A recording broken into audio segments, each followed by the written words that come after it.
come on.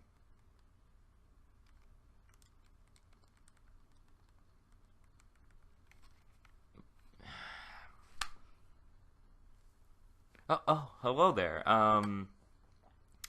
Well, last week was movies. The week before that was anime. So, I guess all we have left is video games. So, without further ado, let's get right into it.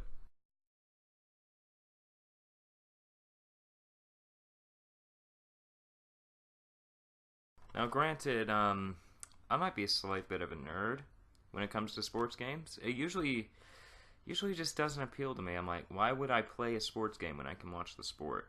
I mean, I enjoy NBA Jam as much as anyone, but I think most people would agree that it's a little more fun to watch an NBA game than to play NBA 2K or play an actual basketball game. Like, well, I mean, like, go outside and play basketball.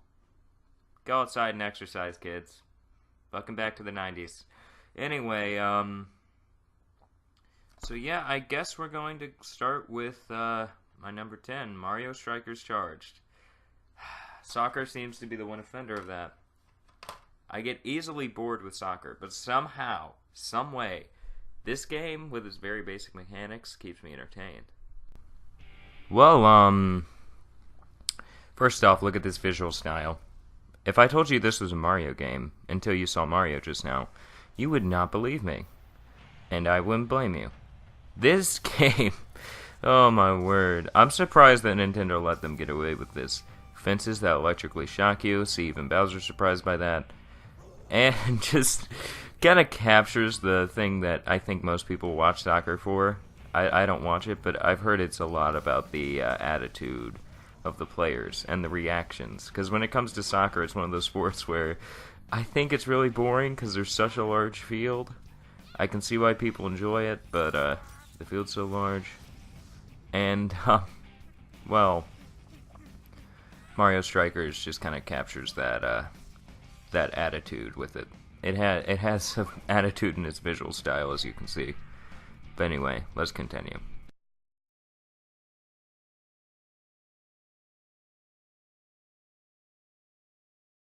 Now, granted, I realize JRPGs are a niche genre. Very niche, just by their basic... It's very micromanagement, not very heavy action, but there's a lot of planning. And one of my favorite JRPGs of all time is Secret of Mana. I have no way to find or record any gameplay for this. I'm fine with using intros from games, but for this one, I just couldn't find anything. Just enjoy some of the music, I guess. But yeah, number 9 is Secret of Mana.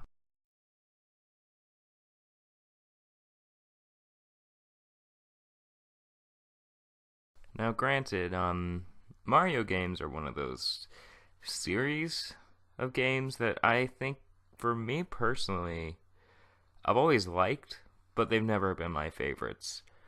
And so I just decided to throw my favorite Mario game in here, because I knew I had to put it somewhere. And since I'm doing a one per genre franchise kind of rule, I I kind of had to go down to 2, and that was Mario Odyssey and Mario 64. And I ended up choosing Mario 64. It's me, Mario! Mario 64 is, well, it just has this original N64 charm to it. And while I love Odyssey, I just can't place it over Mario 64. I know a lot of people will disagree with me on this, and, well, just go ahead, but I'm not changing my mind. I know there's flaws. I know it's not the best game of... I mean, honestly, I'll admit that Mario Odyssey is a better game, but I just enjoy Mario 64 more. There's just something that kind of draws me back to this game.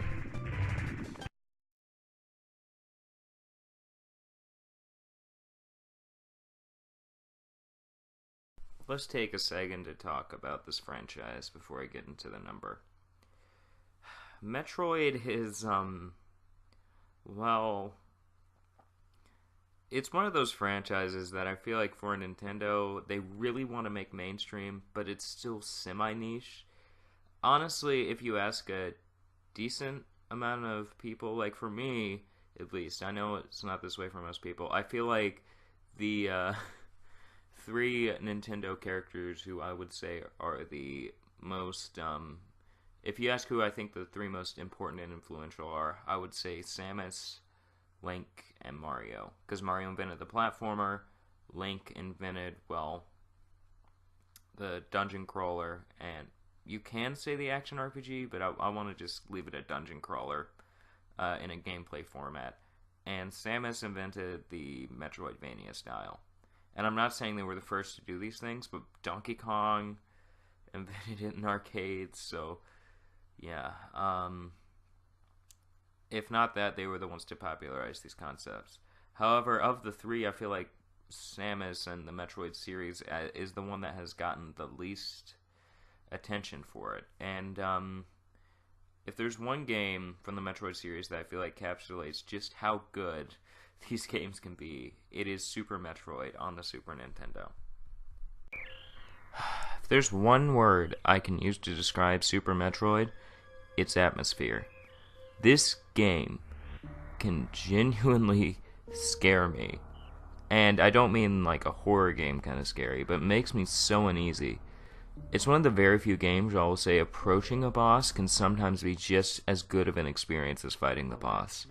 Don't even get me started on Kraid, who takes up so much of the screen and is very intimidating, or Ridley. Granted, the game is fairly short.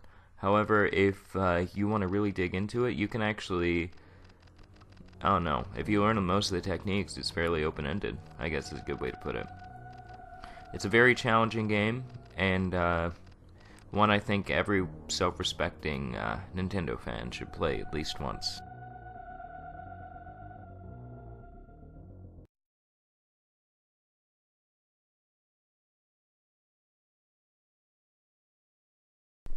I know what you're thinking. SharpZ, these have all been Nintendo games so far.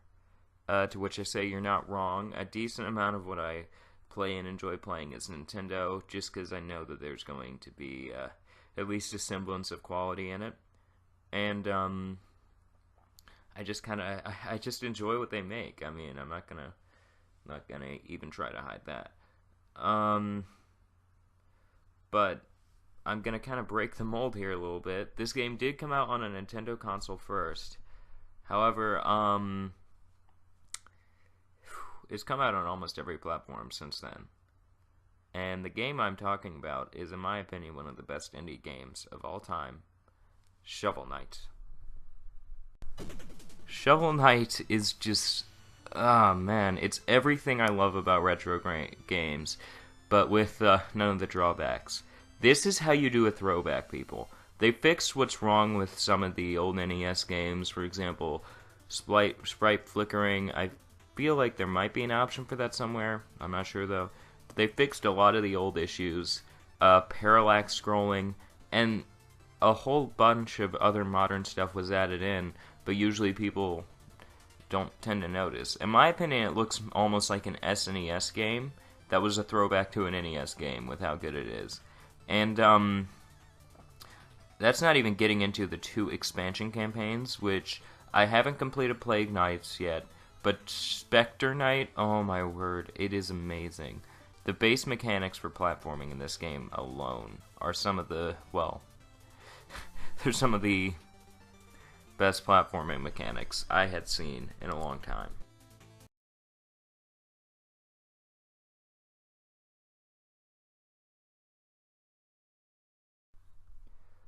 Well, straying even further away from Nintendo, I do like to play some games on Steam.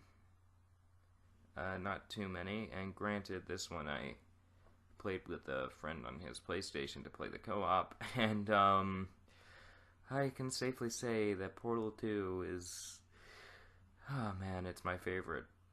Does it count as an FPS or a puzzle game? I don't know, but definitely my favorite puzzle game of all time, if it counts as a puzzle game. It's just downright fun. Yeah, I just threw the credits on here because I love this ending song. Once You Gone just kind of summarizes my my entire experience with the villain GLaDOS. which I really love. I don't know, is it GLaDOS or GLaDOS? I'm just gonna say GLaDOS. GLaDOS is probably one of the best villains of all time in this medium, and that's just, it's just because she's so entertaining to, you just want to root against her, you want to see her taken down, because she insults you from a distance the entire time, and you're like, let me just get within 2 inches of you. Not to mention teaming up with her and eventually facing down the true final boss in this game. It's just an all-around enjoyable time. And don't even get me started on that cake. Now we're in my top 4, and for those of you who are expecting me to make none of these Nintendo games, I'm sorry, they're all Nintendo games. Let's get into it.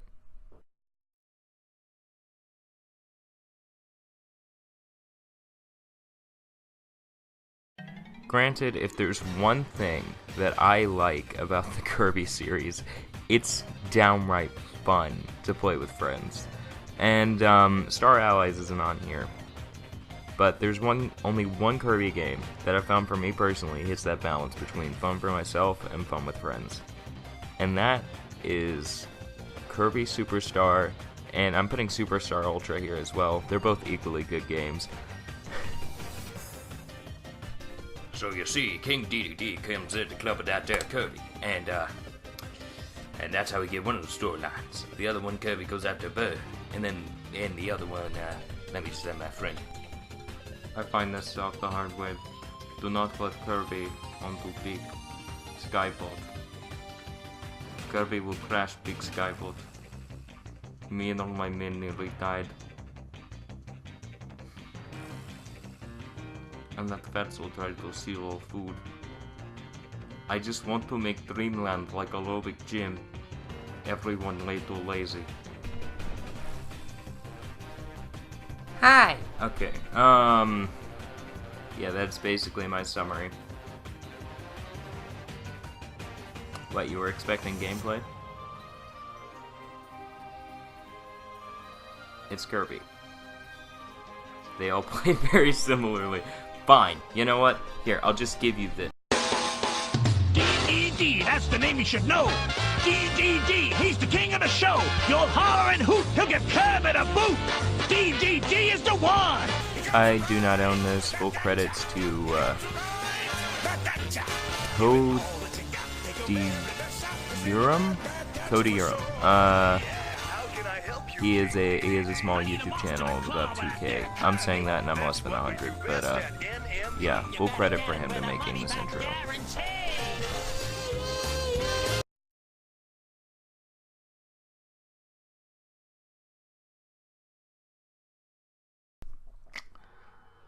Whew, number 3. Granted, this one I feel like I'm gonna have to explain. But I love this game. Its storyline, its characters just drew me in. And even though I've played a lot of games in the Xeno series at this point, I went back and played the old ones. I just kinda, I can't put any other game over this. Technically it's 2, because they both got physical releases, but if it's an expansion, I just... Xenoblade 2 and Xenoblade 2 Torna, the Golden Country. Cut to the footage. Granted, I was gonna put stuff here, but the game is so filled with cutscenes, and I really don't want to risk copyright violation. So, yeah, I guess I'll just explain more of why I like it in this video style format. You can hear the music in the background. The music is all very well produced and very well made. The worlds are some of the best I've seen in a JRPG. The battle system is it's just so unique for the Xeno series. Like, every single game somehow surprises me with what they do. And this one, I really love the blade system. And it kind of gives more character, I guess. Because you have your drivers, and then you have, everyone has a primary blade. For example, Rex has Pyra / Mithra, Nia has Dromok,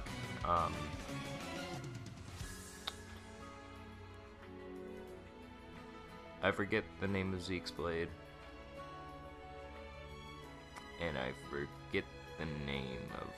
I know Bridget. Oh, it's on the tip of my tongue. Oh, Inquisitor Morag. But the characters are all very well written. Rex can be annoying sometimes, which is what's docking this from number 2 or number 1. But, it's definitely my favorite traditional, well, semi-traditional JRPG that's on this list. And, I think that's for a lot of good reasons. I love story, I love characters. This game nails them both.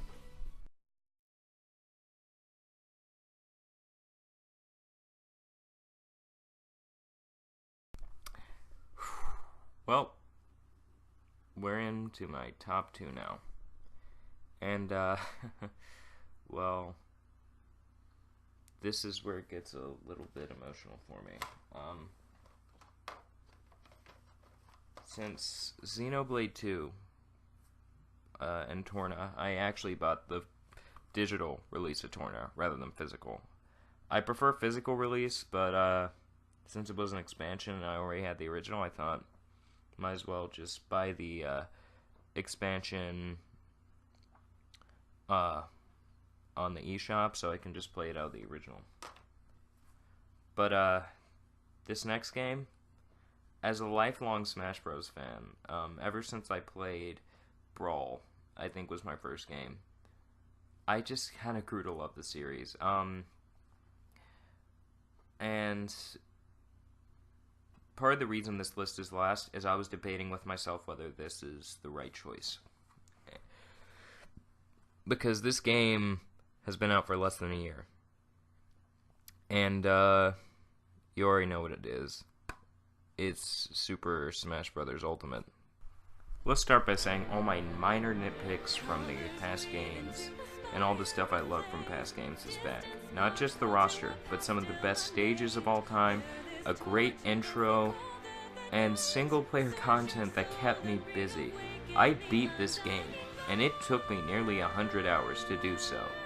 And when I say beat, what do I mean? I mean I got every single spirit, beat every single character's classic mode, and beat World of Light.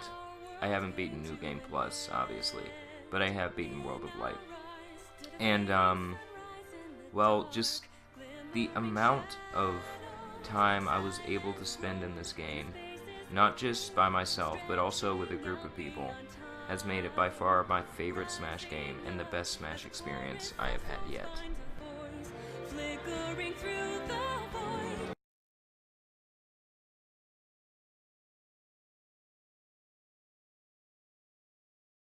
For those of you who have talked to me extensively, it's no surprise that my favorite game of all time is Majora's Mask.